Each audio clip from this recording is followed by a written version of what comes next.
Vamos a comenzar con la primera de las dos conferencias programadas para hoy, que lleva por título Diagnóstico del TDAH, problemas de aprendizaje asociados y abordaje farmacológico. Controversias y medidas no recomendadas o recomendables. Tenemos el placer de contar con el doctor don Alberto Fernández Jaén, que es especialista en neurología infantil, que es director médico de la Fundación para la Educación Activa, Centro CADE, jefe de la Unidad de Neurología Infantil del Hospital Universitario Quirón de Madrid, es miembro del Comité Científico de la FEADA, Federación Española de Ayuda al Déficit de Atención y Hiperactividad, y entre más ha escrito diversos libros, solo o en coautoría con otros autores, sobre el estudio del TDAH y ha colaborado con diversas revistas científicas escribiendo multitud de artículos sobre el TDAH. Su turno. Gracias.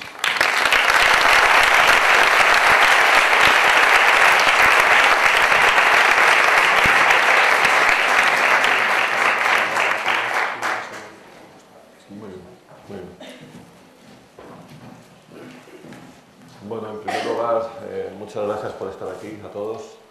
Es un placer ver familias conocidas, ver a amigos de nuestra especialidad, ver amigos de nuestra subespecialidad, ver profesores y dar las gracias por la invitación. Para mí es un placer estar aquí.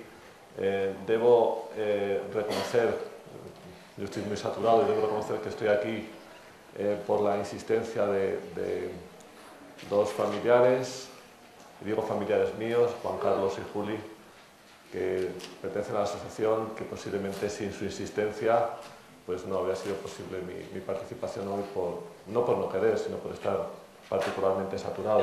Como muchas de las familias que me conocen, pues saben que estamos. Nosotros trabajamos en dos centros, llevamos la consulta del Hospital Quirón Madrid y San Camilo Quirón San Camilo. Somos 5 especialistas, 4 neurólogos infantiles y un psiquiatra infantil. Esto supone, trabajando full time en este momento, uno de los mayores volúmenes asistenciales en nuestra comunidad. Y atendemos sobre todo trastornos del neurodesarrollo. Yo explicaré en qué consiste el trastorno del neurodesarrollo, porque va a ser mi introducción. Y luego trabajamos en la Fundación de Educación Activa, Centro CADE, donde colaboramos con más de 20 psicólogos, pedagogos, logopedas y maestros, justamente para intentar tener una atención multimodal que es trascendental a todos los trastornos del desarrollo y específicamente a los trastornos del aprendizaje. No sé si podemos poner la primera diapositiva, por favor. No sé a quién pedírselo.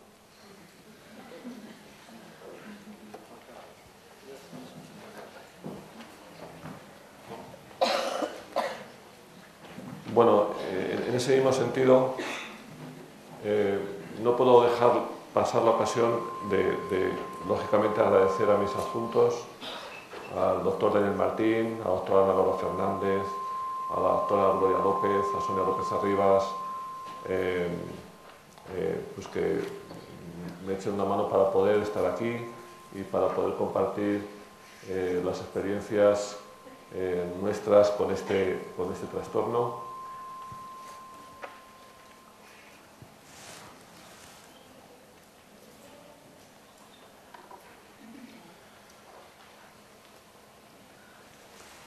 Bueno, igual tarda un poquito, sí. El trastorno por déficit de atención y hiperactividad en este momento se contempla como el trastorno del neurodesarrollo más frecuente en la población infanto-juvenil. El trastorno del neurodesarrollo lleva implícitos ciertos aspectos que caracterizan este problema, como veremos ahora. Antes comentaba los agradecimientos, también debo decir que podría haber conflicto de intereses, espero que no los haya. Nosotros colaboramos con la FEADA, colaboramos con ASDA, la Asociación de Madrid, con diferentes asociaciones, y podemos participar en diferentes trabajos y estudios gracias a la ayuda, muchas veces económica, de diferentes instituciones privadas, laboratorios, por los que podemos hacer estos estudios y comentaremos también. Pero antes comentábamos los compañeros y comentaba que haríamos una introducción de lo que es un trastorno del neurodesarrollo. Los trastornos del neurodesarrollo, como su propio nombre indica, señala que son problemas que acontecen eminentemente y se manifiestan eminentemente en la población infanto-juvenil. Es decir, que están implicados en el desarrollo neurológico normal de la población infantil. Antes se mencionaba el trastorno por déficit de atención con hiperactividad o sin ella como una enfermedad. El trastorno por déficit de atención y hiperactividad no es ninguna enfermedad. Son trastornos. La distancia entre enfermedad y trastorno es que trastorno significa que yo tengo una serie de características sintomáticas que hacen que a mí me cueste adaptarme al entorno social o escolar. El término trastorno lo que realmente indica es disfunción, alteración, dificultad para adaptarme con esos síntomas que yo tengo. Pero no es una enfermedad, no es algo físico, estructural, que se pueda visualizar. De aquí viene la dificultad del término trastorno. Trastorno significa que me altera, que me perturba. Mi mujer me trastorna, como digo siempre de broma, ¿no? Pues eso significa que cuando llego a casa y me regaña, pues mi mujer me trastorna, ¿verdad? Me condiciona. Bueno, es una broma, obviamente. Y el que sea un trastorno del neurodesarrollo implica, lleva implícito, que con la edad puede cambiar, que va a cambiar sus manifestaciones clínicas.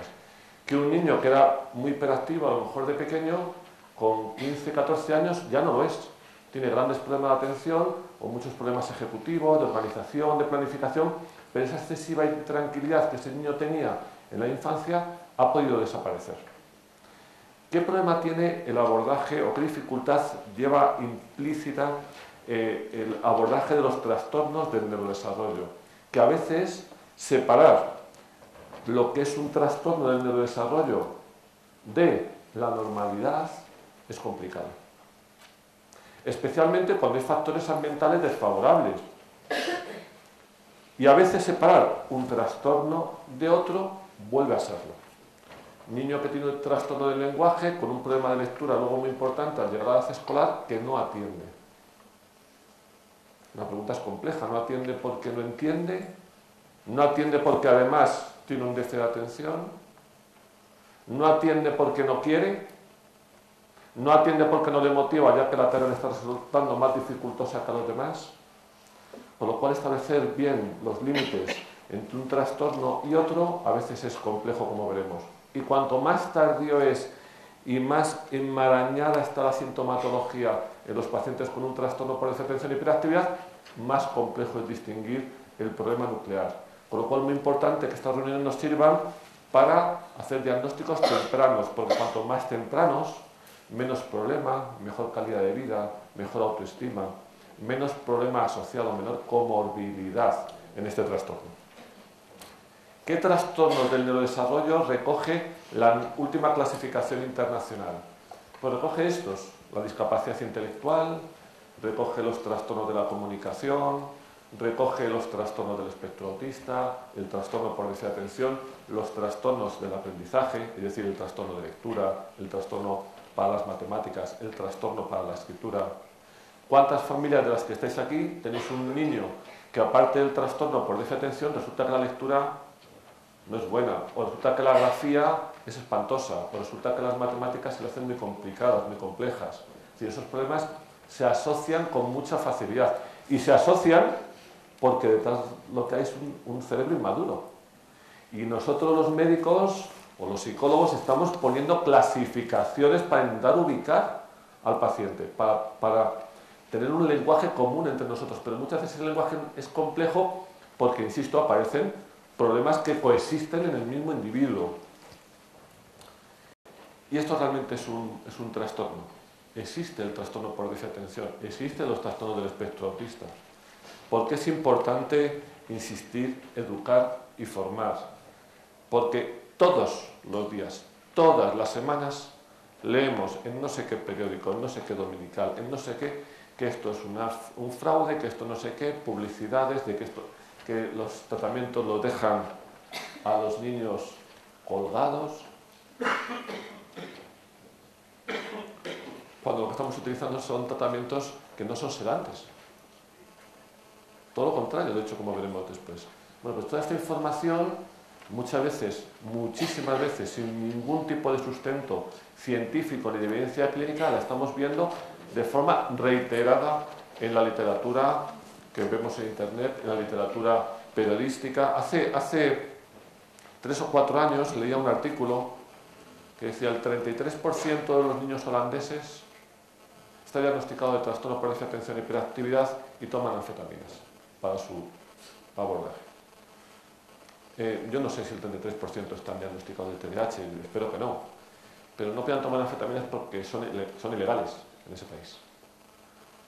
Con lo cual, ya me deshizo la credibilidad o el credo en ese artículo.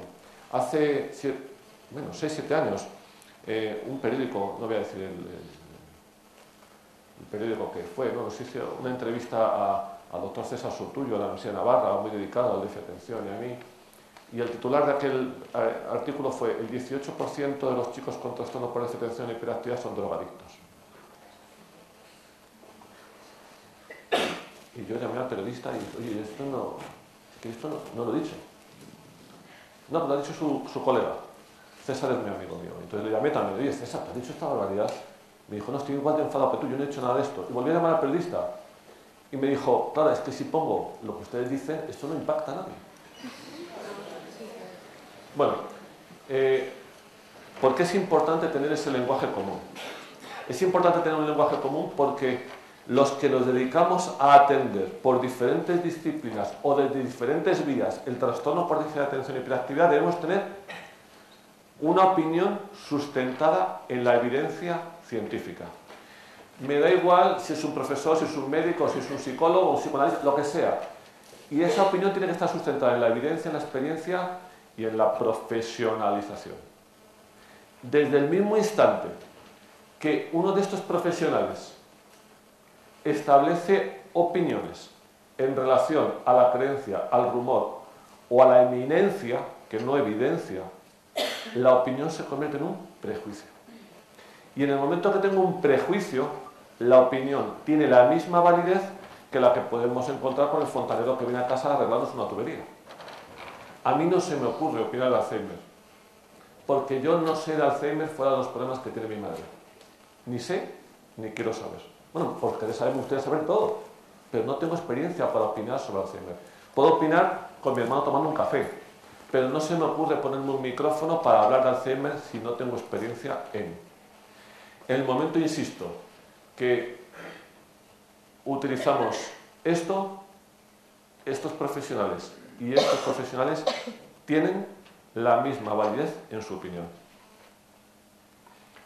Hace unos años hicimos un reportaje para el Canal Plus y aparecían 2 colegas médicos que no se dedican a estrés postraumático en grandes accidentes, diciendo que el trastorno por déficit de atención y hiperactividad no existía.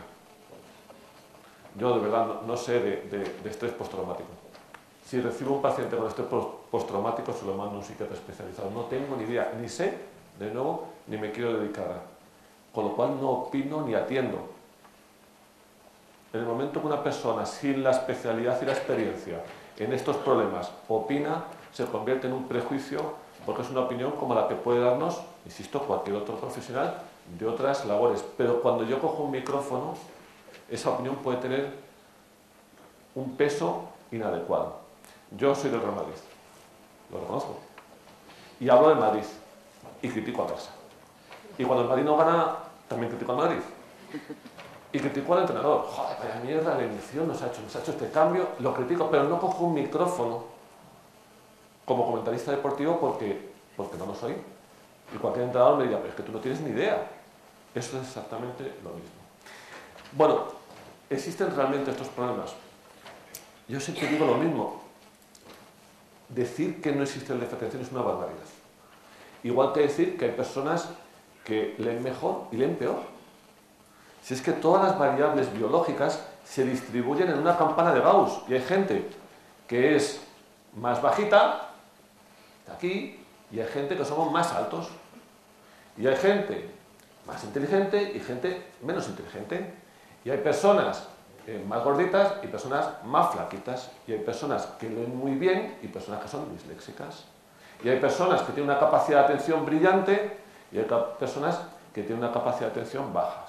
Y hay personas que tienen una memoria espectacular y hay personas como yo que tenemos una memoria de pez de pecera.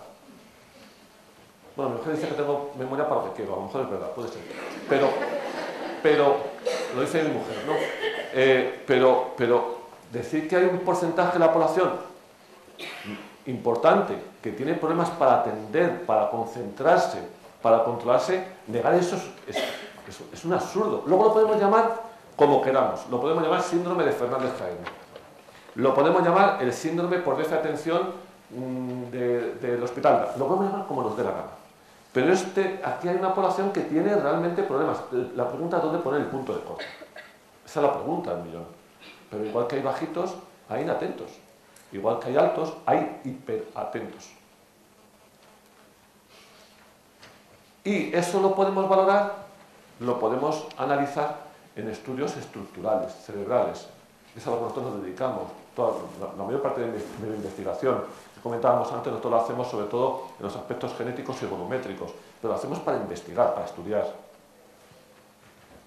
Ahora bien, ¿cómo medimos esto? Tiene una medida, tengo un punto de corte, es decir, tienes un 88% de déficit de atención. A veces tenemos familias que dicen, no, me diagnosticaron un déficit de atención, pero era muy poquita cosa. O era un déficit de atención muy grave, pero muy grave, muy leve, ¿qué significa eso? Yo puedo tener un déficit de atención leve que compenso muy mal y tener una repercusión escolar severísima. Y puedo tener un déficit de atención severo y tengo un entorno muy estructurado y tengo una repercusión menor. ¿Cuál es más leve entonces? ¿El primero o el segundo? Trastorno es disfunción. Pero claro, ¿dónde está aquí la perversión del trastorno? Es una perversión que se matiza sociológicamente y con lógica. Porque la disfunción y el trastorno sí que va a estar condicionado por el entorno.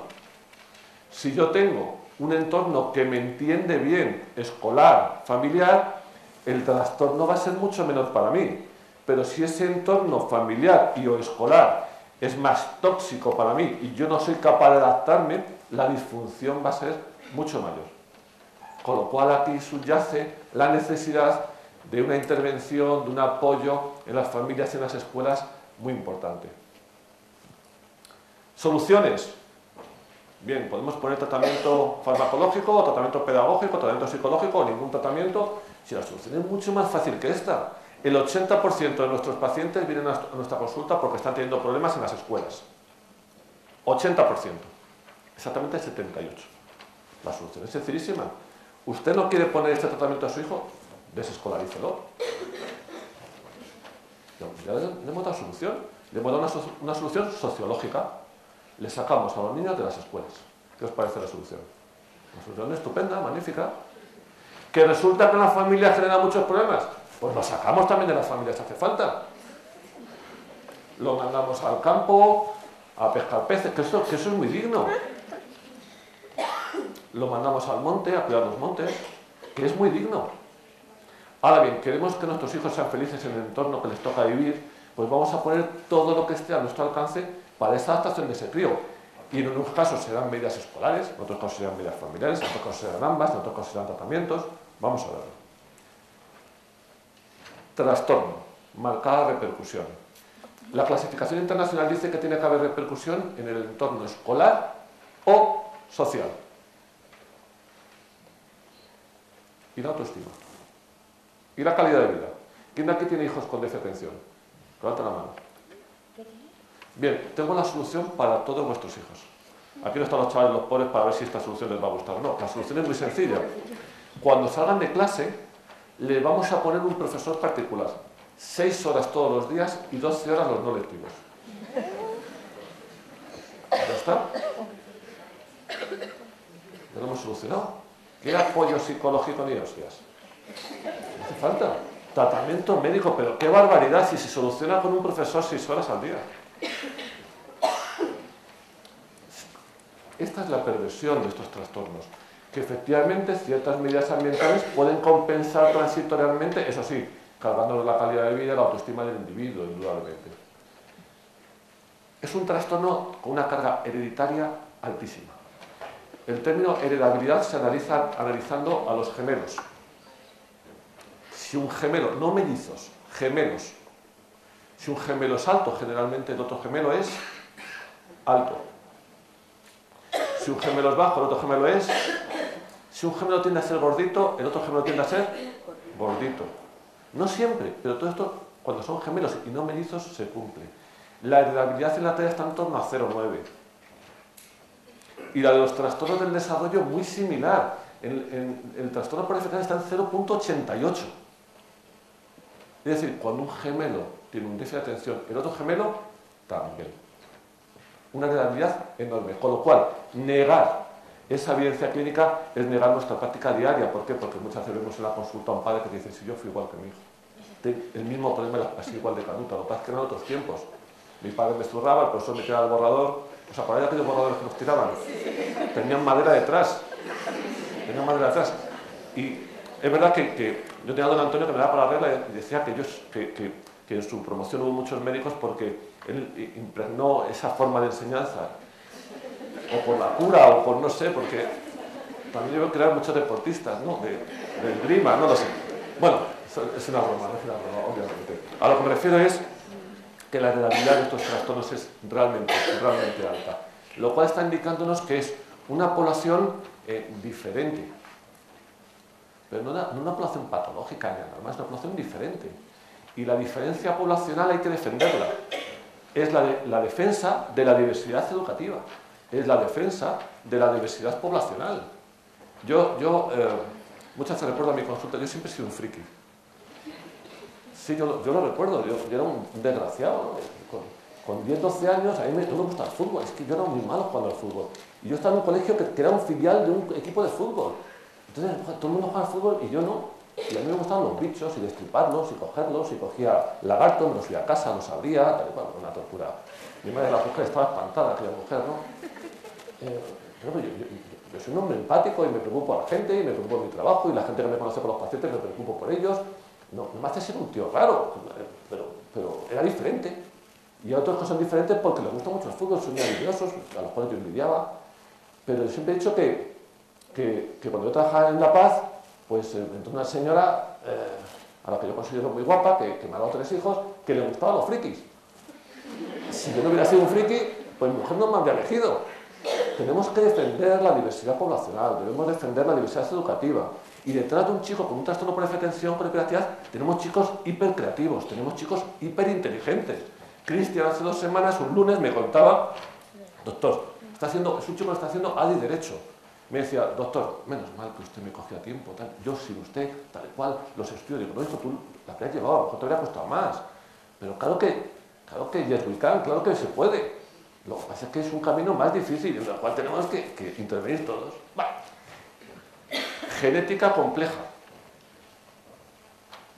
a veces compartida con otros trastornos del desarrollo, y esto es muy complejo. A veces resulta que tenemos un primo autista y mi hijo con déficit de atención. Decimos: es casualidad, fíjate qué familia, qué mala suerte. Pero ¿cómo va a ser casualidad? Si en medicina lo que nunca hay son casualidades. Eso tiene una conexión. Fijaros los índices de heredabilidad de correlación genética muy alta. Con lo cual, cuidado con la genética de los trastornos por déficit de atención.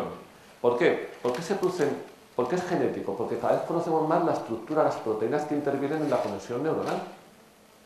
Y una mutación en una parte de esas proteínas, en una parte de ese gen, puede hacer que esa proteína no se sintetice y en este produzca autismo. Y en otro hace que la proteína se sintetice, pero de forma normal, y produce una proteína que más o menos funciona y produce problemas de atención. Y en el primo, problemas de lenguaje. ¿Es casualidad o va a ser casualidad? Genes ya descritos, que es algo que nos dedicamos nosotros, relacionados, por ejemplo, con el déficit de atención, con el retraso, con la discapacidad, con el autismo, con la esquizofrenia. ¿Significa que mi hijo inatento va a ser esquizofrénico? No. Significa que la genética es compartida. Es decir, que lo que a mí produce este problema, en otra familia con una alteración en el mismo gen en otra región, puede producir problemas diferentes, más graves o más leves. Tenemos argumentos médicos, objetivos, orgánicos que justifican que esto es un trastorno neurobiológico aplastantes, desde los primeros trabajos de Isabel Castellanos, que nos demuestran que el volumen cortical cerebral del niño inatento está un poquito por debajo de la media. Pero eso no nos hace ser ni más inteligentes ni menos. No es que como tiene el volumen más pequeño, por eso... No. Las mujeres tienen un volumen cerebral más pequeño que los hombres y no las hace ser menos inteligentes, y menos lo defenderé en este foro. Lo veo mucho. No se me ocurría. Si está mi mujer, no os quiero ni contar, o sea, ni lo insinúo. Bueno, fuera de bromas de mal gusto. Lo que quiero decir es que el volumen cortical es mínimamente diferente y aparece de forma más dismadurativa, aparece con una evolución más irregular. Y claro que cada uno pensamos en cosas diferentes. Puede ser.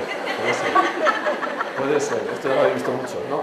Está este humorista que habla de las cajitas, ¿no? Que los hombres funcionamos con cajas estancas, ¿no? Y que las mujeres tienen las cajas todas unidas, ¿no?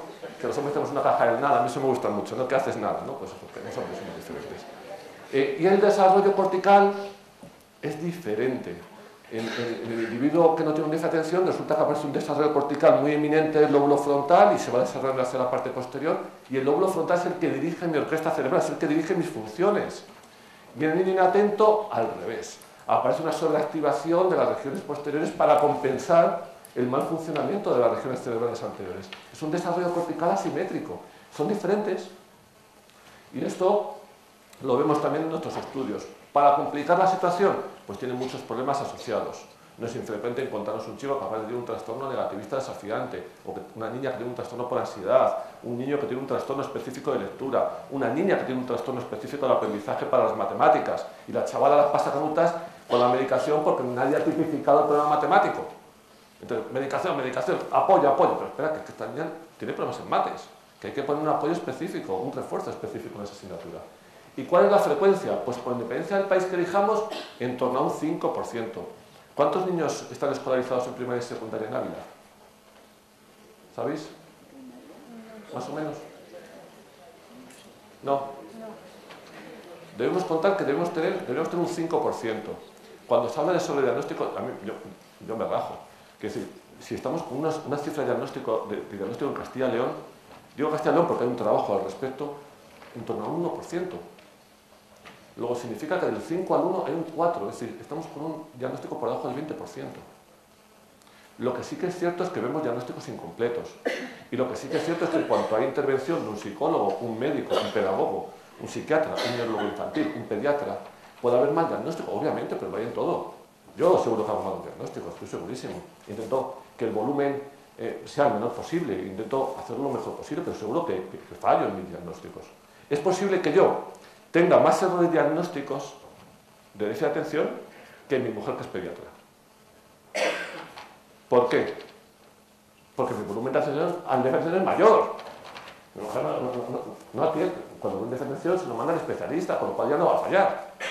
Pero yo sí puedo fallar más, ¿no? Esto está en la labor del psicólogo, del médico, del pediatra. Y esta mañana ha comentado una familia que es que se equivocaron. Bueno, pues nos equivocamos todos. Y eso hace que tengamos un mínimo porcentaje de error diagnóstico y por tanto de mal diagnóstico. Claro, pero lo hay en todo, lo hay en las neumonías, y en la faringoamigdalitis, y lo hay en la dislexia, y lo hay en todo. Pero no estamos en el sobre. Esos casos no hacen un sobre. Esos casos están tipificando un mal diagnóstico o un diagnóstico incompleto. Cuidado con los síntomas: desatención, hiperactividad, dificultades de organización, planificación, tics, trastornos oposicionistas y mucha disfunción familiar.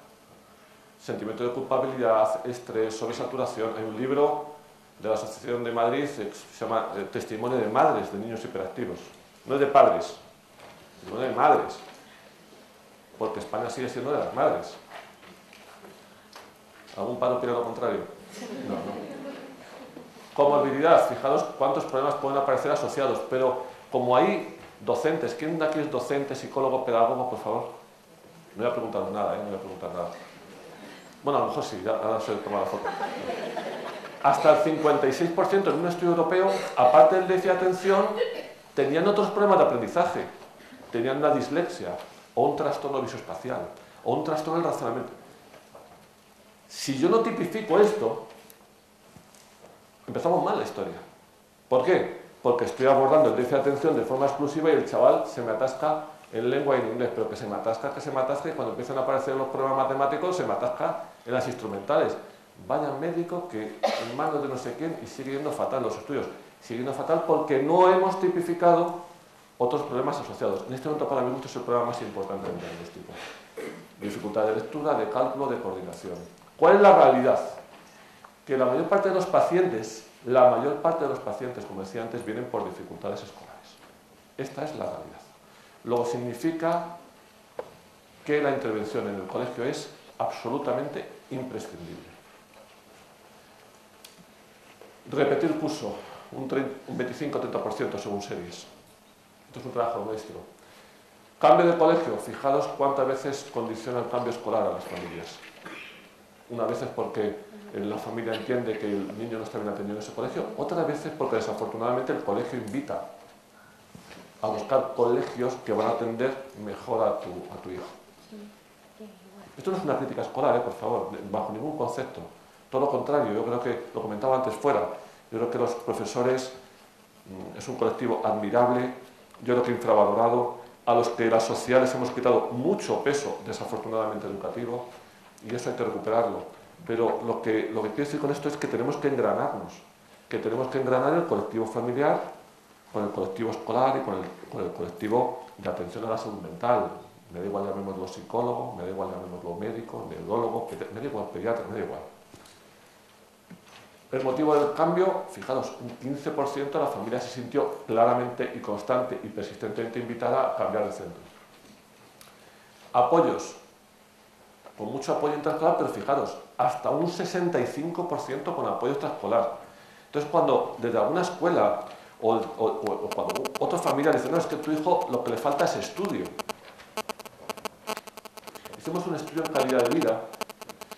Preguntábamos cuánto tiempo dedican los chavales a la videoconsola, al deporte, y todos los parámetros eran similares. Entonces, no, que esto es porque ven mucho la televisión, porque juegan mucho a los videojuegos, si juegan menos. Solamente había un parámetro que distinguía a alguien atento en su calidad de vida, en sus hábitos de vida, respecto a los no inatentos. ¿Sabéis cuál era? Las horas de dedicación a los deberes. A los deberes. Son chicos que no solamente no estudian menos, sino que dedican mucho más que la media. No digo que de forma gratuita o voluntaria. ¿Por qué? Porque yo, que era muy torpe, yo detestaba el fútbol. Y decía que a mí el fútbol no me gustaba. No es que no me gustara, es que era torpe. Entonces yo decía, si a mí me deselegían. O sea, yo siempre lo digo a mis chavales. O sea, había gente que, no sé, ¿os acordáis cómo hacemos los hombres cuando íbamos a jugar un partido de fútbol? Serán dos capitanes, que suelen ser los mejores, ¿no? O los más guays, ¿no? Estaba bien también. Entonces uno decía, ¿tú a quién te pido? Y yo, claro, yo a Luis, yo no sé qué. Y yo siempre quedaba el último. Y uno decía, ¿y Alberto para quién? Y alguno me miraba así. Y decía, Alberto para vosotros. O sea, es que no me querían ni para hacer el bulto, esto es real, no, esto es real. Esto le pasa al inatento y le pasa al disléxico. Dice, no, es que, doctor, es que no quiere trabajar. Pero ¿cómo va a querer trabajar si no le cunde? Uno de mis pacientes alumnos un día me decía, doctor, es que mi madre me dice que no estudio. Pero vamos a ver, mamá, 12 años, primera consulta. Vamos a ver, mamá. He hecho un examen de matemáticas, lo he trabajado contigo toda la tarde anterior. ¿Es verdad, mamá? Sí, hijo, sí, tienes razón. Ahí tienes razón. Ahí te doy, sí, es verdad, te doy la razón, sí, sí. ¿Y qué he sacado? Un 3,8. Mamá, me he presentado a la recuperación. ¿Qué me has hecho este fin de semana? Hijo, tienes razón, sí, sí. Todo el fin de semana, doctor, todo el fin de semana trabajando las matemáticas. ¿Qué he sacado? Un 4,3. Mamá, no te he dicho nada, pero es que me han vuelto a hacer el examen. ¿No me has dicho nada, hijo? ¿No me has dicho nada? No te he dicho nada, mamá, pues me vas a hacer estudiar. ¿Y qué has sacado? Un 3,9. ¿Ve, doctor? Si da igual, si yo estudio o no estudio, suspendo. ¿Qué feedback saca el niño? ¿Cuál es el problema de ese crío? Que deja de estudiar. Con toda es que yo lo haría. Imaginad que vosotros en vuestro trabajo tuvieseis un jefe, espero que no lo tengáis, que esté diciendo eres un inútil, no vales para nada, vale. Pero es que encima ese jefe fuera amigo de tu mujer. Y llamara a tu mujer todos los días y dijera, oye, mira, pon las pilas a tu marido que este se va a la calle. Y tienes a tu mujer con el mazo así, a entrar. Otra vez, cariño, Ninguno de nosotros duraríamos más de un mes en ese trabajo. Y estos chicos no están un mes. Están años en ese sistema. Entonces tenemos que empezar a comprender qué es lo que les pasa a estos chicos. Es que es vago, joder, es que yo lo sería. Pero ¿cómo no va a ser vago? Es que yo evitaría el esfuerzo. Y tenemos que ir a la madre, hijo, venga, dale, ven. Doctor, si no estoy a su lado, claro, lógico. Situación social, también muchos problemas en el ámbito social. ¿Cómo se diagnostica? Yo no voy a hablar de los diagnósticos, de verdad tenéis 50.000 sistemas ya en las páginas web, del DSM-4, del DSM-5, de la CIE. Lo que sí que hay una discreta diferencia entre unas clasificaciones y otras. Unas reconocen que hay niños inatentos y otras reconocen que para ser inatento tienes que tener hiperactividad, lo cual es un grave error. En el último estudio de Wilcock, el inatento es mucho más frecuente que el hiperactivo. Y antes hablamos de la atención al niño con trastorno de conducta. Pero si el niño con trastorno de conducta es el menos frecuente dentro del TDA, si el TDA es más prevalente, casi 2 veces más frecuente que el TDAH, es el que no molesta.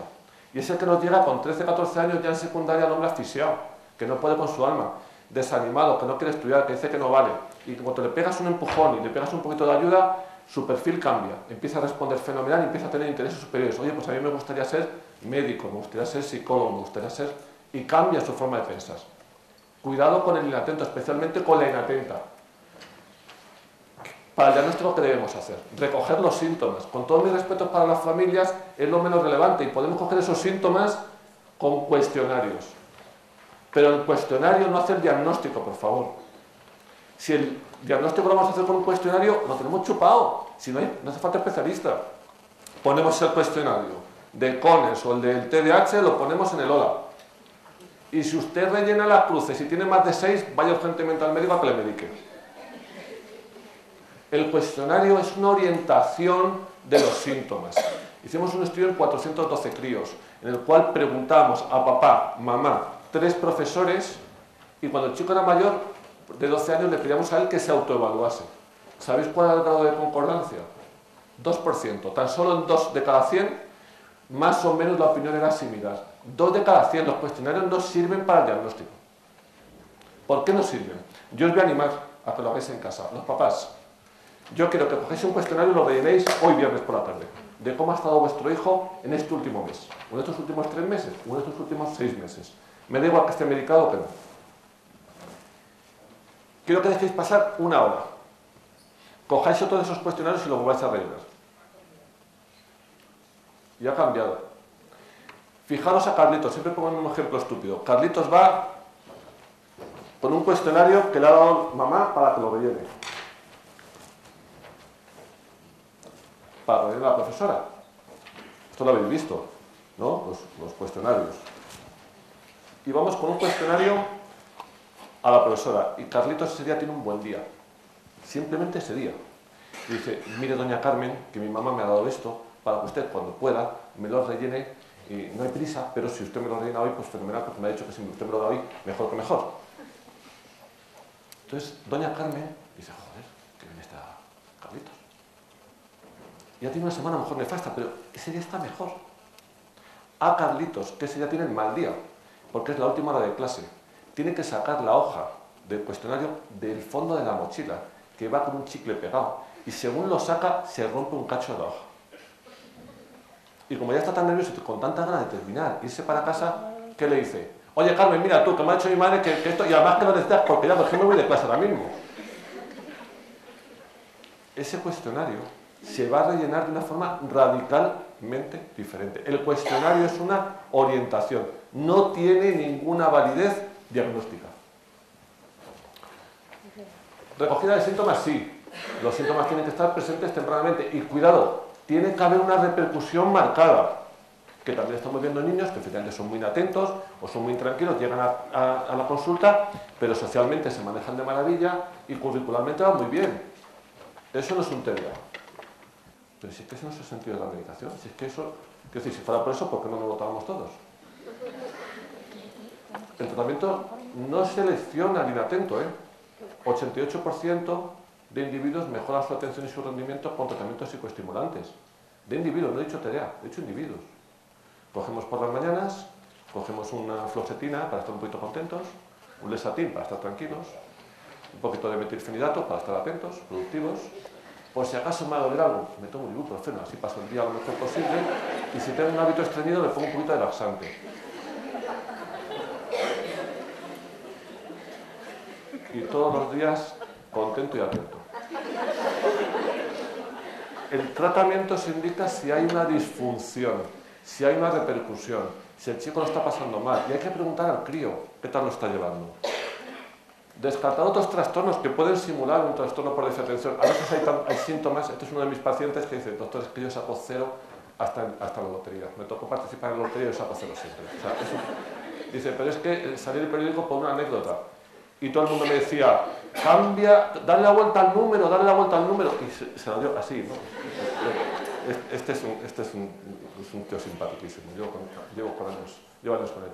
Y recordar que no todo lo que parece TDA es TDA.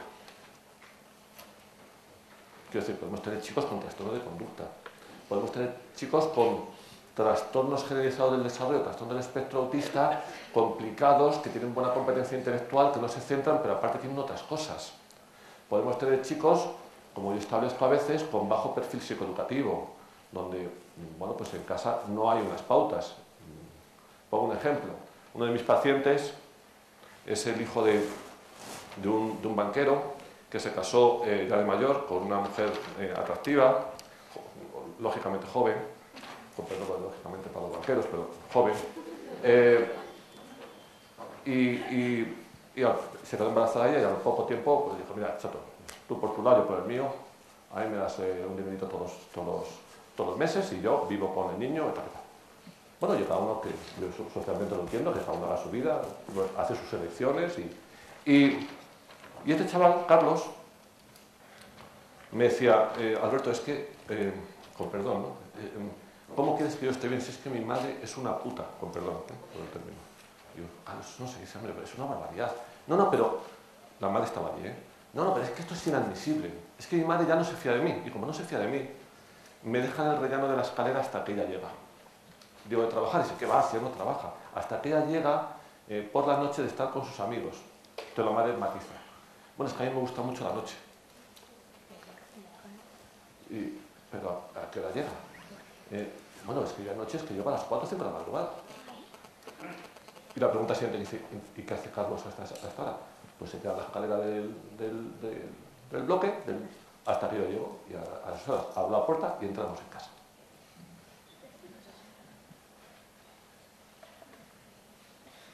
Yo siempre digo que soy un padre torpe, pero sé que hay cosas que no haría. Bueno, pues a lo mejor Carlos tenía cierta razón. Evaluación psicológica muy recomendable. En las escalas en este momento, perdón, en las guías en este momento, se dice que la evaluación neuropsicológica no es necesaria para el diagnóstico.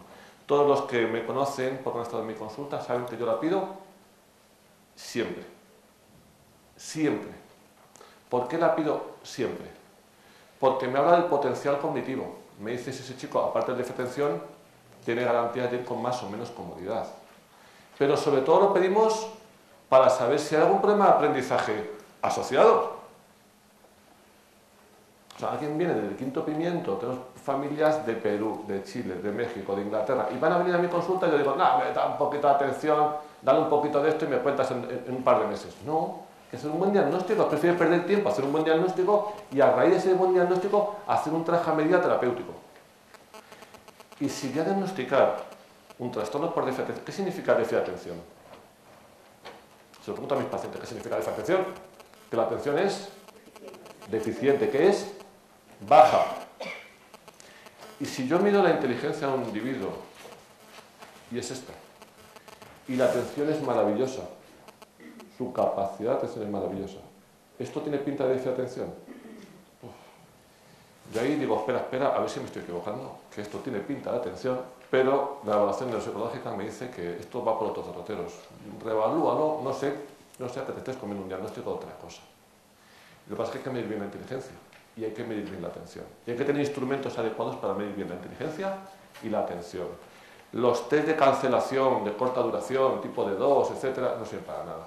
Entonces tenemos que tener instrumentos que sean válidos internacionalmente para evaluar bien la fatigabilidad atencional. Y midiendo bien la fatigabilidad atencional, si esa fatigabilidad atencional está por debajo de lo esperado de mi competencia intelectual, hostia. ¿Y esto es un déficit de atención? Sí. Esto es una déficit de mierda, como yo digo siempre, ¿no? Esto es como ser altito o ser bajito. ¿Y esto? Sí. Sí. Y esto me puede permitir en algún momento incluso reevaluar, ver un poquito cómo va ese paciente, tener una idea de prognóstica evolutiva, estoy haciendo lo correcto, ha madurado, el tratamiento le está funcionando, lo podemos cuantificar también después. Exploración física. ¿Por qué? Porque hay trastornos genéticos detrás, antes lo comentábamos. Cuidado que la exploración física hay que hacerla siempre. ¿Exámenes complementarios? Pues dependiendo de lo que veamos. Si la exploración física es normal, no vemos nada, pues podemos hacer alguna prueba en todo caso para descartar cosas, pero no para el diagnóstico. Si yo pido una resonancia en un paciente o una escala en un paciente que viene porque aparte del diferenciación le duele la cabeza, quiero saber si no hay otra cosa. Imaginaos esa madre, si yo me como un diagnóstico de un quiste aracnoideo en el lóbulo frontal, por muy benigno que sea el quiste, y 3 años después lo diagnosticamos por un golpe en la cabeza. Bueno, esa madre me quema lo once y con lógica. Debe hacerlo. Bueno, no creo que pero sí que me critique, porque los especialistas estamos para diagnosticar y descartar otras cosas que puedan estar justificándolo. Pero va a estar relacionado con la exploración y con los antecedentes. ¿Por qué digo con la exploración y con los antecedentes? Porque hay algunos trastornos genéticos tipificables que pueden cursar con déficit de atención. Y algunos de esos chicos a veces tienen características físicas particulares, pero hay otros que no. Hay otros que no ves nada particular. Y esto es una realidad. Y entonces nosotros hicimos un trabajo en su momento en el cual dijimos, bueno, vamos a ver si aparte del déficit de atención tiene otras cosas, ¿merece la pena hacer estudios genéticos de alta resolución? ¿Y qué utilidad van a tener esos estudios genéticos? Y cogimos chicos que aparte del déficit de atención tenían graves problemas de coordinación, o tenían antecedentes personales de malformaciones cardíacas, o tenían un primo que era autista, y nos encontramos con que en un 20% de los casos nos encontramos anomalías genéticas groseras, que pueden estar presentes y producir otros problemas: epilepsia, retraso, discapacidad, malformaciones cardíacas, malformaciones óseas. Por eso es importante explorar para algunos casos, solo en algunos casos, poder determinar causas que podemos tipificar. En el 80, 90, 95 no vamos a encontrar nada. Bien, pues en esos casos no vemos nada, no pedimos nada. Pero cuidado que hay un porcentaje de chicos en los que igual tenemos que hacer estudios más a fondo. Tratamiento. El estudio de MTA decía que el tratamiento más importante a corto y medio plazo es el tratamiento farmacológico, nos guste o nos incomode o no. Y el tratamiento psicológico es útil después de estar manteniendo durante mucho tiempo.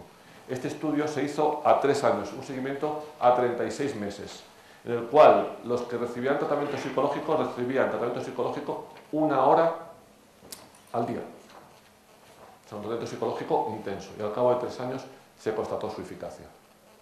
No se pudo valorar la eficacia a los 14 ni a los 24 meses. Ese apoyo psicológico a corto plazo no generalizaba, no daba el resultado esperado. ¿Qué tratamientos, dice mi amigo César Sutuyo, no deben utilizarse porque no tienen evidencia científica? Los tratamientos dietéticos, los tratamientos de tipo tai chi, ejercicios, las dietas eliminando aditivos, el biofeedback, todavía no tenemos una evidencia clara, el psicoanálisis, la optometría. No tenemos evidencia científica de que estos tratamientos, estas medidas, sean útiles para mejorar el trastorno por déficit de atención e hiperactividad. Claro, voy a poner un ejemplo. ¿Y la equinoterapia? ¿Trabajar con caballos es útil para el déficit de atención? ¿Qué creéis? ¿Podría serlo? Bien. Esto lo voy a establecer, he puesto la equinoterapia, pero puede hacerlo para cualquier tratamiento, farmacológico o no. Resulta que aquí en Ávila os dicen que efectivamente la quimioterapia es muy útil, que hay un grupo en el norte de Madrid, en Tres Cantos, que son especialistas en tratar el déficit de atención con equinoterapia. Y la mamá llama al centro y le dicen que la terapia cuesta 580 euros al mes. Es un ejemplo, es decir, estoy caricaturizando todo esto, ¿no? Y la mamá va al papá y se lo dice: mira, coño, me han dicho que esta terapia es hiperútil, que en 3 meses se soluciona esto. ¿Qué padre no tiene huevos para decir, déjate de historias? A mí me dice mi mujer eso y digo, bueno, chica, pues no sé, hacemos un esfuerzo y lo intentamos, vamos a ver, yo qué sé, ¿qué dirías? ¿Qué dirían los padres? ¿Alguno diría que no? Bueno, levante la mano el padre. Complicado, ¿no? Bueno, y entonces, bueno, pongo siempre el ejemplo de Madrid, nos cruzamos en Madrid. Pero claro, para ir de Ávila a Tres Cantos resulta que es una hora de coche, resulta que le tengo que decir al chico: oye, ¿tú quieres? A mí los caballos me encantan, papá. Vale, pues vamos a hacerlo, pero antes tienes que hacer los deberes. Si no, no vamos. Coño, a lo mejor la quimioterapia está siendo útil. Porque está haciendo los deberes motivado porque va a ir a montar a caballo. Y resulta que, claro, tenemos que estar ahí 1 hora, joder, los padres o la madre, hay 1 hora. Una hora, ¿qué hago yo una hora mientras mi hijo monta a caballo? O una de dos, o me apunto yo también, o me quedo en la cafetería leyendo un libro. Una hora para mí. Es una maravilla, una hora para mí. Si me pone una masajista ahí, joder. ¿Quién tiene una hora cada 2 veces por semana? Bueno, total que salimos y decimos, bueno, hijo, ¿tú qué tal? Oh, maravilloso. Y entonces el monitor le dice, montas a caballo de maravilla. Te voy a llevar a las Olimpiadas. Motivación. Y resulta que queremos ver la satisfacción y la eficacia. ¿Ha sido útil? Sí. Me estoy gastando 580 pavos. Es como el buen vino. Cuanto más caro, mejor. Planifico. El padre va mal en la cafetería y el chico está fenomenal y discute menos. ¿Ha sido útil la terapia? Sí. Bien, ya tenemos las terapias. Ponemos equiloterapia, delfinoterapia, masajeterapia, la terapia que queráis. Cualquier tratamiento que vayamos a utilizar, cualquier tratamiento farmacológico, ¿no?, tiene que mejorar el efecto deseado. Ver si los síntomas que yo estoy intentando mejorar han mejorado. Tiene que tolerarse bien. No lo natural es inocuo.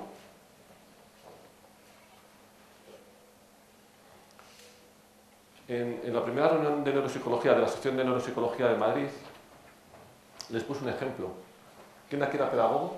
¿Pedagogo? ¿Algún pedagogo psicólogo? Sí. ¿Alguien más?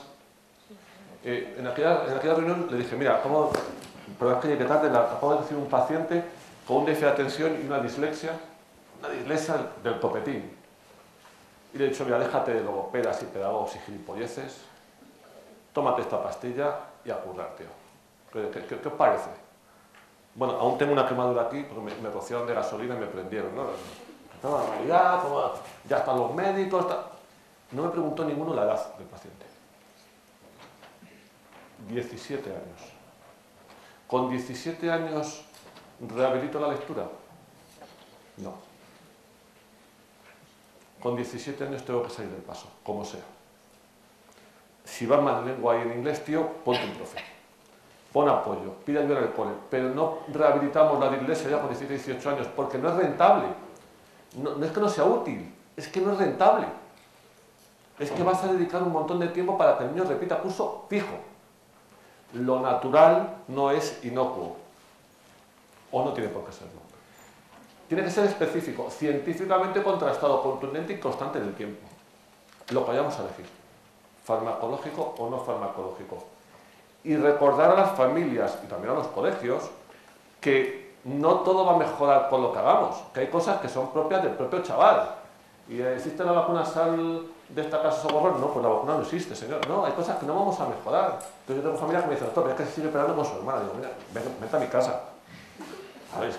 Hay cosas que son propias de la infancia. No, doctor, es que me contesta, es que tiene 16 años, tiene pelos por todos lados. O sea, que si no te contesta hoy, ¿cuándo te va a contestar? Cuando esté calvo. Ahora te tiene que contestar, hay que ver. Y en el colegio no hay problema. Bueno, pues chica, pues paciencia como tengo yo con los míos. Tratamiento pignogenol, la hostia, publicado. Y joder, un pignogenol, una sustancia de una raíz de un pino no sé cuánto. Me puse en contacto con un laboratorio en Bulgaria. Y el director del laboratorio, que curiosamente era el mismo que escribió el artículo, el doctor Roderwald, me dijo, fíjese, le mando una revisión magnífica, nuestro tratamiento sirve para todo esto. Para la hipertensión, para las plaquetas, para la defetención, como antiinflamatorio, los dolores menstruales, servía para todo. O sea, qué maravilla, vamos. Se lo pones a tu hijo inatento y si no le va, se lo das a la abuela. O los que ya empezamos a perder y se nos empieza a asomar el cartón, pues nada, nos lo rociamos a ver si funciona.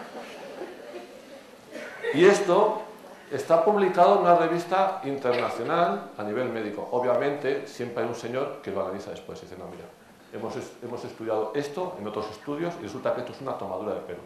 Ya no hay más artículos. Pero este señor vendió pignogenol durante un tiempo para raíz de un pino chino, japonés, oye, que se hace, no, pero ¿qué? ¿Significa que lo que no está demostrado que es útil para la defecación no lo es para nada? No. ¿Significa que estoy diciendo que ejercicios de relajación o un buen masaje no puede ser útil? No estoy diciendo eso. Lo que estoy diciendo es que no son terapias específicas para mejorar los síntomas cardinales del déficit de atención. Son las 6:30. Nos vendría bien a los que estamos aquí, me voy a meter a los hombres, me voy a excluir a las mujeres, un masajito ahora. Fenomenal. Una masajista guapa. Si no están nuestras mujeres, no están mal tampoco. A lo mejor no nos bajaríamos mucho, pero nos vendría bien. No, es una broma de mal gusto de nuevo. ¿El masaje significa que no es útil para la defección? Claro que no lo es. Pero le puede venir bien al chico para estar tranquilo si es un chico muy tenso. Podría ser. ¿Significa que el deporte no mejora el defección? No, no lo mejora, pero mejora otros aspectos, las relaciones sociales, mejora la actividad de coordinación. ¿Y los videojuegos son malos o buenos? Pues depende del tiempo que le demos de videojuegos. Y si juega con un par de amiguetes de vez en cuando, que es un chico que tiene problemas de relaciones sociales, ¿es bueno o malo? Es bueno. Es bueno. Y si te coge el móvil constantemente para jugar, ¿es bueno o malo? Malo. Y si te consigue la clave en iTunes, te factura 90 euros, ¿qué tal? Y si son 1000 de esta semana, peor. ¿Y la alimentación? ¿Vamos a modificar la quitarles aditivos porque es lo que causa la defección? ¡Qué barbaridad! ¿Eso significa que estoy diciendo que la alimentación natural no hace falta? No, sirve para otras cosas. Y hay que promoverla. Medidas recomendables. Esto se va a hablar después, con lo cual yo tampoco quiero incidir mucho. Hacia el paciente hay que trabajar, negociar, hablar con el paciente. El paciente es el elemento nuclear en nuestras consultas. A veces alguna familia me dice, doctor, ¿puede ir sin el niño? Digo, no, puede ir el niño sin vosotros. Pero el niño tiene que venir porque es mi paciente y me tiene que conocer. Si un día no puede, no pasa nada, pero ¿cómo va? Había un compañero mío que me decía, es que a mí lo de esto es que me pone muy nervioso. Uno de mis colegas, ¿no? Un psiquiatra infantil, es que a mí estos niños me ponen muy nervioso y yo no me gusta. Chico, pues a ver, es que otra especialidad. Si te pone nervioso, es que es el niño que tienes que ver, no al padre, porque para eso llama, que te llamen a la madre, llamas por teléfono y ya está. No hace falta quedar ni siquiera con ellos en la consulta. Y hay que poner metas y establecer refuerzos extraescolares cuando son necesarios. Y con la familia, profesionalizarlo, concilio con la escuela, respiro a las madres. Muy importante. Muy importante, por supuesto que es muy importante. Esto lo digo porque mi mujer no está, si no me quemaría ya ahora, ¿no? Claro, yo llego a las 9 de la noche a casa, ¿no? Pero tenemos que estar en casa. A veces yo hago un comentario que suena a sexista o machista. Yo siempre digo que el TDAH es el trastorno de las ciencias, donde tenemos que tener ciencia para las evidencias, donde tenemos que tener paciencia, que es una ciencia muy importante, donde tenemos que tener docencia, otra ciencia importantísima, donde es importantísimo tener presencia. La presencia de uno de los padres es trascendental. Y en ese respiro, pues tenemos que compartir tarea con nuestro hijo. ¿Qué es lo que le pasa a los pacientes TDAH a partir de los 10-11 años cuando la mamá es la que supervisa la tarea? Que empiezan a caer. ¿Quién de aquí tiene hijos? ¿Quién de aquí tiene hijos que no tienen déficit de atención? ¿Cuántas veces con esos no habéis perdido la paciencia? Pero si yo, que soy padre y me dedico a lo que me dedico, me he visto en una ocasión diciendo a mi hija, pero eres gilipollas, vamos a ver, si un lapicero cuesta 2 euros, estos 10 lapiceros que te estoy dando, ¿cuánto van a costar? Y mi hija Blanca diciéndome, ¿sumo? Espera, papá. Ensayo de error. Según mi color, decía sumo o resto. Ciencia, presencia, paciencia, docencia, la especialidad de las ciencias. Perdón. La escuela, brutal. Si es que estos niños pasan toda la vida en la escuela. Yo, con todos mis respetos para la escuela, hay un defecto que veo garrafal. Nuestras escuelas hasta las 5 de la tarde. Esto es un error. ¿Por qué España es uno de los únicos países o de los pocos países que tenemos escuelas todavía hasta las 5 de la tarde? Europa no las tiene, América no las tiene, ¿por qué nosotros sí? En Ávila ya no hay ninguna. Mejor. ¿Por qué? ¿Por qué existen escuelas hasta las 5 de la tarde? Por concilio familiar, porque los padres y las madres trabajan. Bueno, pues ahora las escuelas hasta las 5 de la tarde para jugar. Pero el niño tiene que estar por la mañana. Tengo que tener tiempo para jugar, y tengo que tener tiempo para hacer los deberes, y tengo que tener tiempo para estudiar, y tengo que tener tiempo para jugar un poco a los videojuegos, ¿por qué no? Y para hablar con mis padres. Pero si llega a las 5 de la tarde y empieza eso, no tengo tiempo más que para hacer los deberes. Con lo cual, la escuela es muy importante en horario, la escuela es muy importante en intervención, la escuela es muy importante que el docente delante. Hay medidas que son sencillísimas, de las que luego imagino os hablarán. El niño que está haciendo el examen y que ya está mirando por la ventana a los 10 minutos. Y que al profesor no le cuesta nada levantarse un segundo y decirle, ¿qué pasa, Manuel? ¿Qué tal, tío? Venga, más, sigue. Ya está. No cuesta nada. De verdad, con todo mi respeto. Entonces, no es que cada atender a todos. No es a todos, es a los dos despistados. Que a lo mejor uno está despistado y no es inatento, pero vale la misma medida. Son medidas inclusivas. Si yo veo a uno que está mirando por la ventana, que se ve a Santa Cielo, le digo, venga, Manuel. Y no cuesta nada decirle, joder, macho, mira el problema 2, que madre mía, te voy a dar una tunda que te dejo seco. Y él dice, joder, madre mía, el más, que he puesto un menos, calla. Y él sabe resolverlo. Le ha dado una pista simplemente de error. No le está resolviendo el problema. Le está diciendo... Y no le sientes al lado de la ventana. Y siéntale al lado de un niño productivo, a ser posible niña mandona. Que le diga, Manuel, tío, venga. Se llama tutorizar. Poner a alguien que me lleve. Si lo pones atrás con el que habla más de la clase, ya está. Hagas lo que hagas con tratamiento en casa, pero no, da igual. Luego otros necesitarán apoyo, lectura, bueno, pero si estoy hablando de medidas muy sencillas que son fáciles de manejar, que es un poco de sensibilidad escolar. Y en el chico que está muy nervioso ese día, que ves que te está jorobando la clase, dice, Manuel, ven aquí. Mira, vas a hacerme un favor, le dices a doña Carmen en dirección que me dé un tapo de folios. Egoísta, si yo fuera profesor, egoístamente lo haría para que no me moleste. Egoístamente, pero es que además a él le va a servir ¿para qué? Desfogarse en tranquilidad y tener un rol en clase. Cuidado, que soy el chico de los recados aquí, ¿eh? Esto es como ser el delegado. Cuidado. Profesionales, profesionalización de todos, evitar prejuicios y la formación e información de instituciones, que ahí estamos trabajando un montón en estos últimos años. Tratamiento farmacológico, no quiero hablar mucho de esto. ¿Qué debemos mejorar con los tratamientos médicos? Debemos mejorar los síntomas. Pero la finalidad final del tratamiento farmacológico no es mejorar los síntomas. ¿Qué es? Mejorar la disfunción, los resultados, si mi vida escolar es mejor, si mi vida social es mejor, si mi relación en casa es mejor. La finalidad no es los síntomas, no es si mi atención ha mejorado más o menos, no, es si yo, desde que tengo este tratamiento pedagógico, psicológico, farmacológico, vivo mejor. Ha mejorado mi calidad de vida, mi relación social, cambia mis perspectivas de futuro. Esto es lo más importante de un tratamiento en estos críos. Tratamientos con mecanismos de acción diferentes. Esto es complejo. Lo traigo pues para que sepáis que esto no es ensayo-error. Venga, ponte un poco de esto a ver qué pasa. No, esto lo estudiamos y lo analizamos y vemos el perfil del crío y vemos cuál es el mejor tratamiento, cuáles son las características, el horario de trabajo, cómo cambia el comportamiento, si lo tolera bien, si lo tolera mal, unos tratamientos u otros. Individualización del tratamiento médico, si lo vamos a establecer.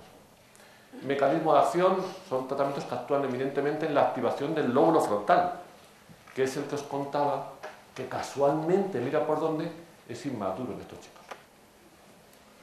Mecanismos de acción diferentes dependiendo del tratamiento, y algo que a mí sí quiero dejarlo claro. Fijaros, este es en aquel estudio que comentaba de Xavier Castellanos, aquellas curvas del volumen cerebral. Esta diapositiva muchas veces no se aporta. Y esto me parece muy interesante. Estos son chicos que no tienen déficit de atención. Estos son chicos que tienen déficit de atención y están tomando medicación. Y estos son los que no están tomando la medicación.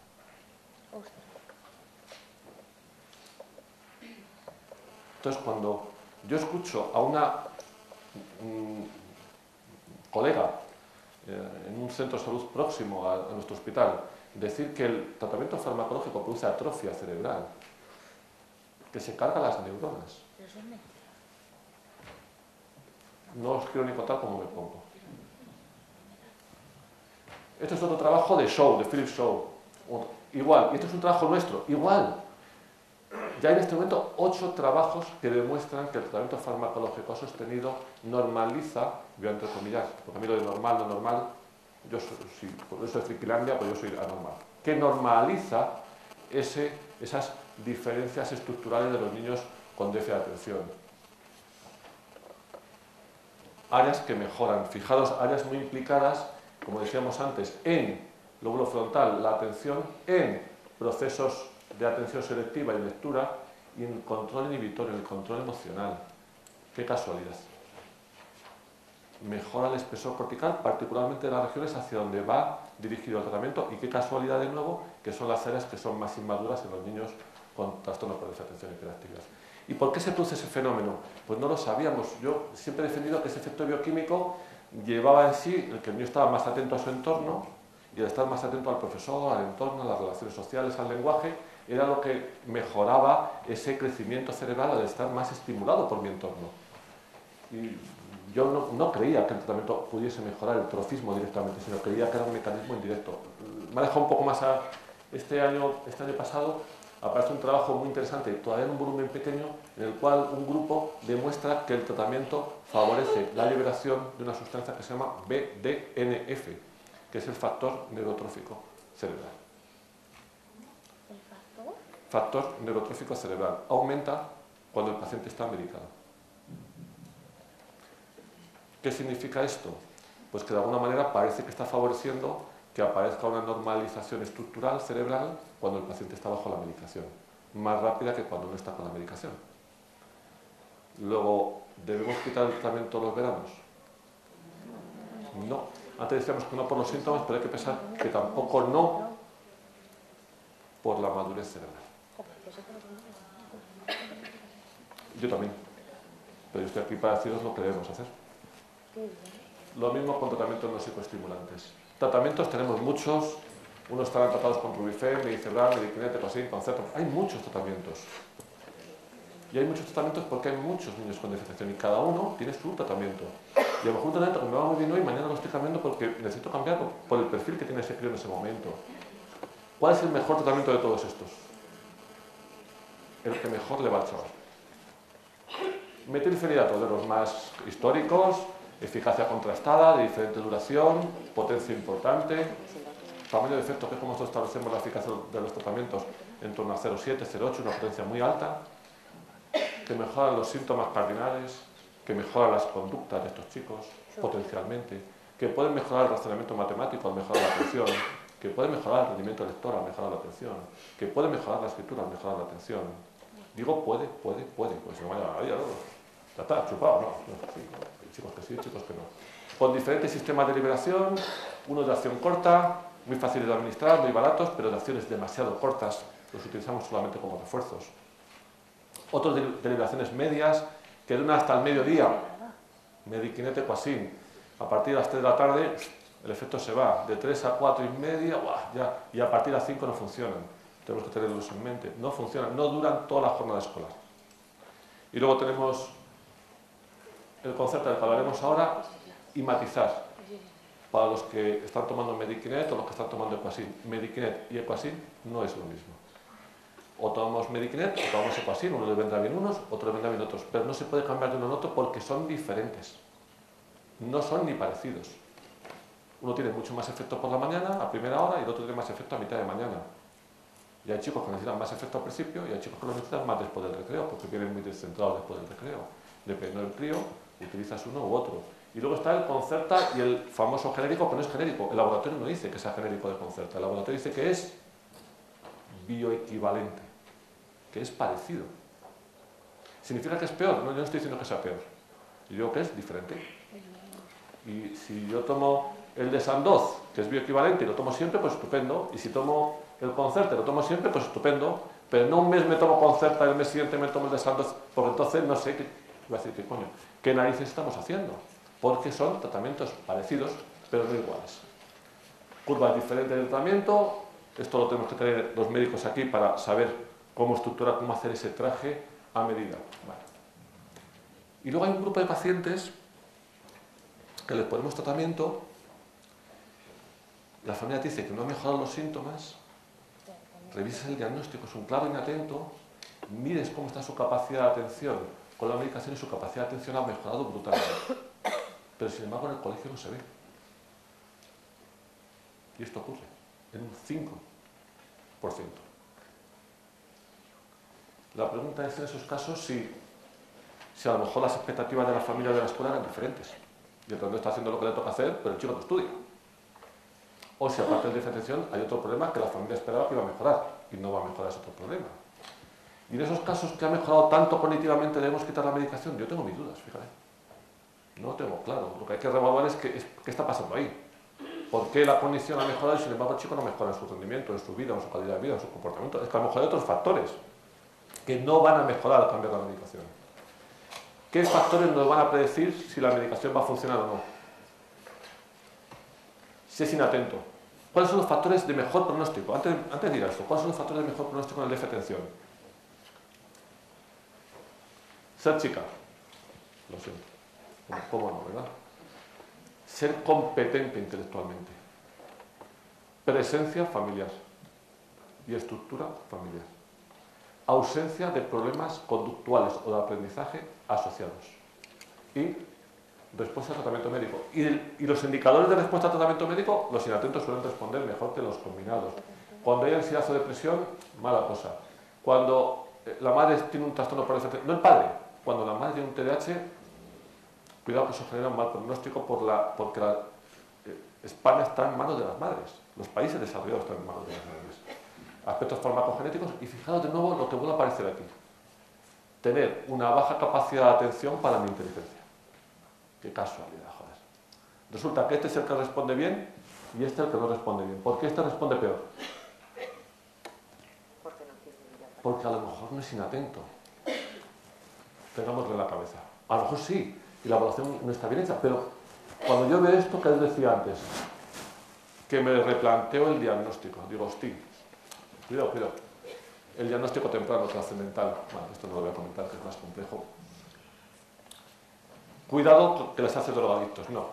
Todo lo contrario, el hacer algo de los tratamientos farmacológicos para el déficit de atención les hace evitar el consumo de sustancias tóxicas porque disminuye la impulsividad. Pero los tratamientos psicoestimulantes, fuera de fomentar las conductas psicoactivas, las disminuyen. Tanto con las drogas como con el alcohol. Los tics. Aquí hay una disparidad enorme de estudios con datos muy variados.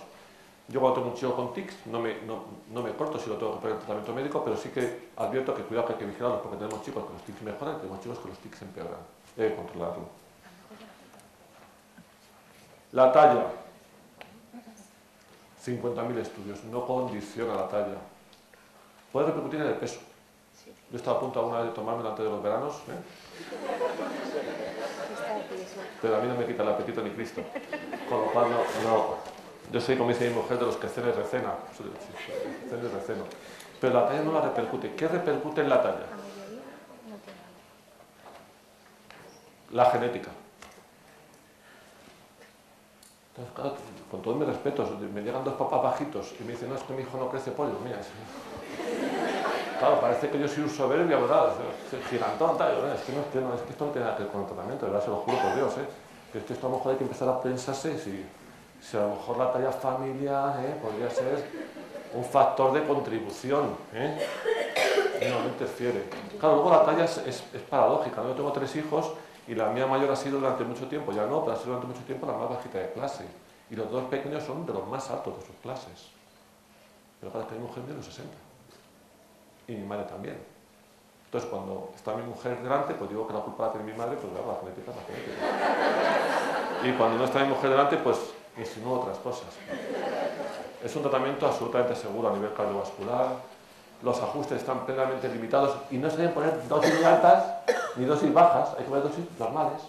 Por a mí cuando me duele la cabeza me tomo dosis normales, las que me tocan a mí, pero si me duele un poquito la cabeza, un poquito nada más, no le pego un chupetón al Gerobatil. O me lo tomo o no me lo tomo. Pero no me tomo un cachetín porque tengo un dolorcito de cabeza leve. Si creo que no lo necesito, no me lo tomo. Pero si creo que lo necesito, me tomo un gramo y me bebo paracetamol, porque peso 100 kilos. Entonces me dice, no, doctor, es que me han hecho una infección muy leve, tiene 18 años, está tomando Concerta 18. Y a mí se me salen los ojos de las órbitas. Y el chaval, no, es que también no sirve para nada. Hijo, tienes toda razón, no te puede servir. No te puede servir porque estás tomando la dosis de un niño de 5 años. ¿Cómo te va a servir? Imposible. 1 miligramo por kilo más o menos es una dosis normal. Luego el estratera no es mejor ni peor. Parece que cubre un poquito más la ansiedad, los tics. Quizás es demasiado lento en su eficacia, quizás molestias digestivas. Menos potente quizás, ¿no? Igual, dosis por encima de una dosis de 1.2 no tiene sentido. Las dosis están perfectamente escritas en todos los manuales médicos, con lo cual utilizar dosis que no son lógicas no tiene sentido. Y en la incomodidad es que tarda semanas en hacer efecto. Y vivimos en un mundo precipitado, donde los padres quieren efectos rápidos. los colegios quieren efectos rápidos y nuestros adolescentes quieren efectos rápidos. Como tú le pongas a un adolescente en abril un tratamiento que le va a empezar a hacer efecto en verano, ya verás dónde te manda. Efectos diferentes, adversos, vómitos, mareos, bueno, tampoco repercute en la talla. Recientemente se ha comercializado el primer derivado anfetamínico. Este sí es un derivado anfetamínico. Los otros no son derivados anfetamínicos. El café no es un derivado anfetamínico. Este sí es un derivado anfetamínico.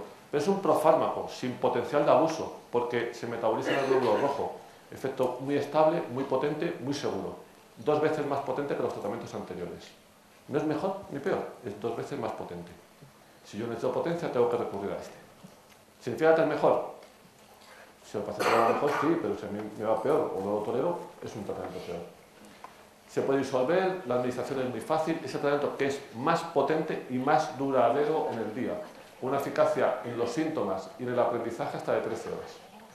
Mejora sintomática muy marcada, comparado con cualquier otro tratamiento es mucho más eficaz si lo comparamos contra Strattera, si lo comparamos contra los metilfenidatos.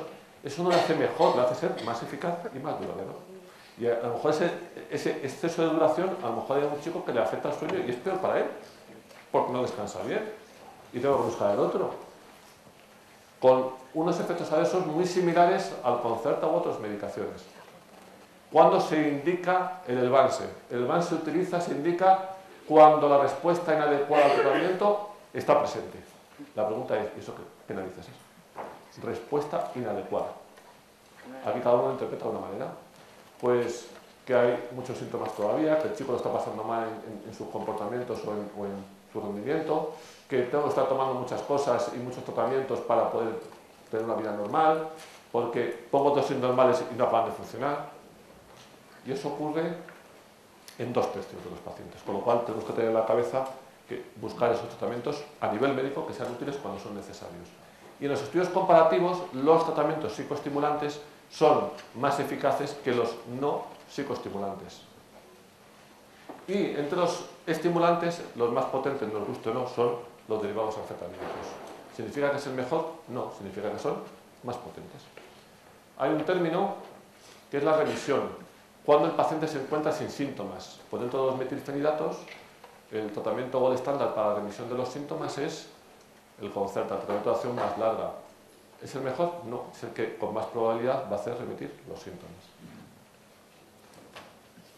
Y en la calidad de vida, bueno, claro, mejorar los síntomas, si no mejora mis notas, no mejora mi vida, no mejora mi calidad de vida, pues también está demostrado que aspectos como la convivencia familiar, como el aprendizaje y el aprovechamiento escolar, como las actitudes a la vida, la autoestima, las actividades y habilidades sociales mejoran cuando estos chicos, sus síntomas de inatención y de autocontrol están mejorados.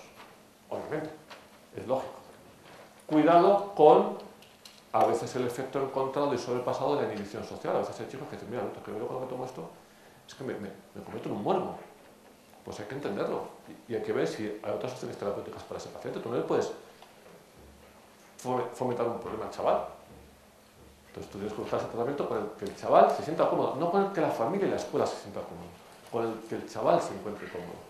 Igual, mejora en la evitación de riesgos, en el rendimiento, en la resiliencia, la resistencia a combatir el problema, en la satisfacción. Y este es otro término para valorar la eficacia. Cuanto más bajo, más eficaz. Volvemos a encontrarnos incómodamente las anfetaminas. ¿Y qué tratamiento vamos a utilizar? Pues el que el médico vea oportuno en base a todos estos argumentos, la eficacia, la duración del efecto, lo que te dice el paciente, lo que te dice la familia, cómo se encuentra, el horario escolar, cómo tiene que trabajar, si tiene mucha tarea por la tarde, si la convivencia social en la tarde es importante o no, si el manejo social lo hace de forma razonable o no, la economía, que hay tratamientos más caros y más baratos, esto es una realidad. ¿Y por qué debemos intervenir todos? Porque si esto fuera solo tratamiento médico, ¿por qué yo insisto en la intervención de la escuela, la familia, la profesionalización, los pedagogos, los psicólogos? Porque cuando tiramos de estos estudios, que se hacen ya estudios a largo plazo, resulta que estos estudios nos dicen que sí, que los pacientes que tienen un trastorno por déficit de atención tienen una evolución peor que los pacientes que no tienen un trastorno por déficit de atención, y que los pacientes que están tratados se benefician en ese pronóstico respecto a los no tratados.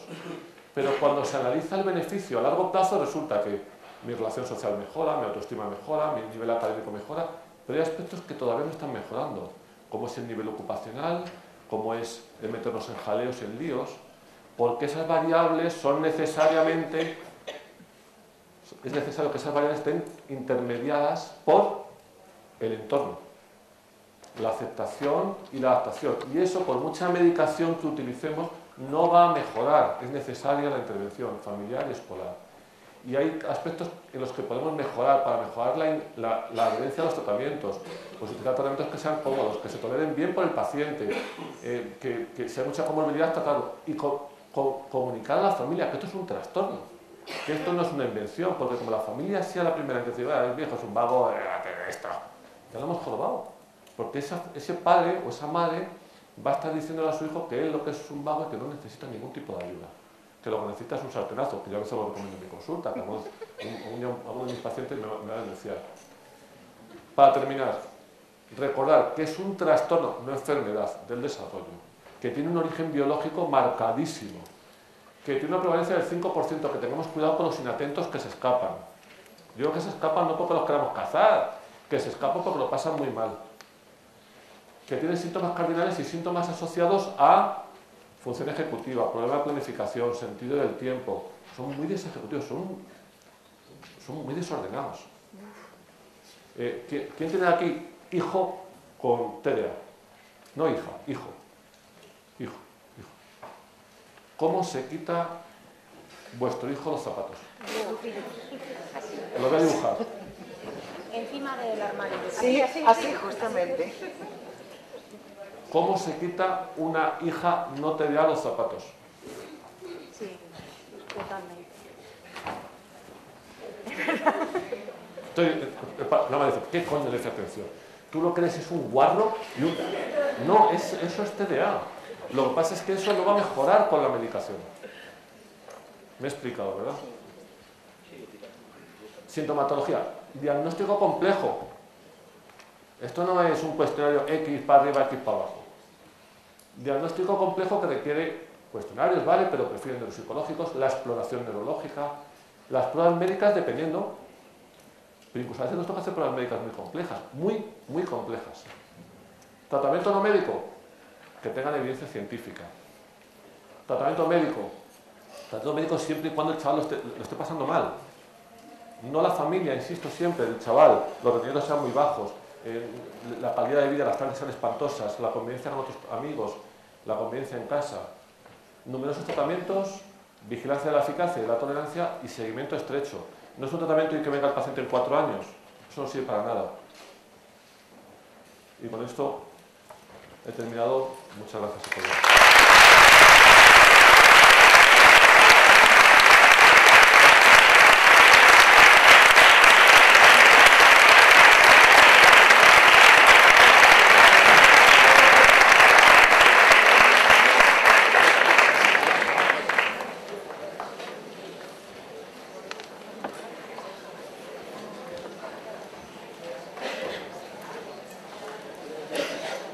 Muchas gracias al doctor Fernández Jaén.